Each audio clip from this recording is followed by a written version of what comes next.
L'heure est grave, les amis. Si vous votez pour les méchants extrêmes, ce sera la guerre civile, nous avertit Macron.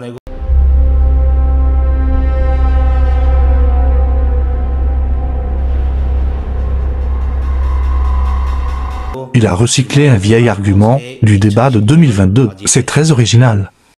Par contre, dans la cité, vous allez créer la guerre civile si vous faites ça. Je vous le dis en toute sincérité. Parce que ça veut dire que vous vous attaquez... C'est très grave ce que vous dites là, monsieur. C'est très grave parce que ce que vous proposez... C'est très grave parce que ce que vous dites, c'est qu'en réalité, les gens n'accepteraient pas de se soumettre à la loi. Bien évidemment, avec Macron, il n'y avait pas de guerre civile. Tout était calme.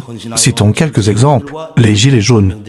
Des dysfonctionnements, voilà l'aveu du gouvernement après les scènes de chaos sur les Champs-Élysées samedi, en marge des manifestations des Gilets jaunes. Il faut dire que la plus belle avenue du monde n'a plus que sa renommée pour briller. Magasins éventrés, vitrines fracassées, restaurants saccagés, les Black Blocs étaient venus en masse à Paris pour détruire tout ce qui symbolise le capitalisme et le reste aussi. Une semaine après les frasques de Christophe Castaner en boîte de nuit, le président de la République avait de son côté choisi d'aller faire un tour à la neige le jour de mobilisation des Gilets jaunes. Un paradoxe qui n'a pas manqué de faire réagir les réseaux sociaux. Des montages ont fleuri sur la toile avec Emmanuel Macron dans un télésiège volant au-dessus des Champs-Élysées pendant l'incendie du Fouquet's, la célèbre brasserie parisienne. À croire que le destin de Paris avait été scellé plus tôt et que les Champs-Élysées étaient destinés à brûler. Emmanuel Macron a mené son grand débat tel des prémices de campagne gratuite sans pour autant apporter de réponse à la souffrance sociale à l'origine des Gilets jaunes. Dans le feu de l'action, des Gilets jaunes ont aussi cherché à intervenir pour faire cesser les pillages et les saccages. C'est pas les Gilets jaunes. Les Gilets jaunes, ils sont conscients. Depuis tout à l'heure, j'étais là, il y a 2-3 boutiques, ils sont rentrés, même pas, ils ont pris un truc. C'est des casseurs qui se font brosser. Ils se mettent au milieu de la foule, ils ont qu'un but précis, c'est de piller. Et ils sont même pas en adéquation avec ce que fait le pays, les manifestants. Eux, leur but, ils s'en foutent complètement de ça. Eux, leur but, c'est de se remplir l'estomac et de faire occasionnellement. C'est des opportunistes. Mais ce qu'ils oublient, c'est qu'en faisant ça, il y a des centaines de petits travailleurs, des officiers, des serveurs, des petites personnes qui ont que le SMIC. Et là, leur salaire, ils sont suspendus et ils n'ont plus de revenus. J'espère qu'ils sont fiers d'eux et c'est tout. Mais ça ne sert à rien du tout. C'est croire attaquer les patrons, ils sont assurés, ils sont tranquilles. Les émeutes de Naël.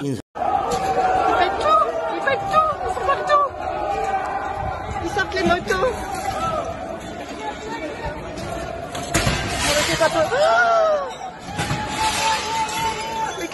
Il pète la boutique là, il n'y a rien dedans. Elle est vide, il n'y a rien là, putain, mes bandes de cons.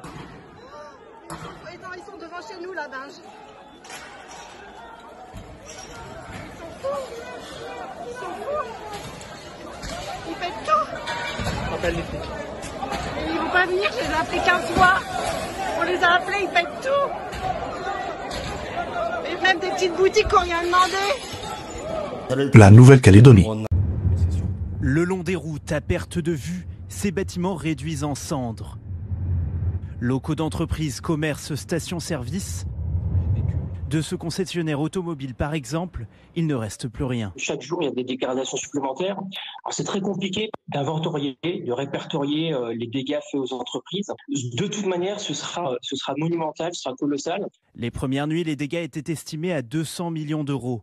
La Chambre de commerce et d'industrie de Nouvelle-Calédonie revoit maintenant son évaluation à 1 milliard d'euros.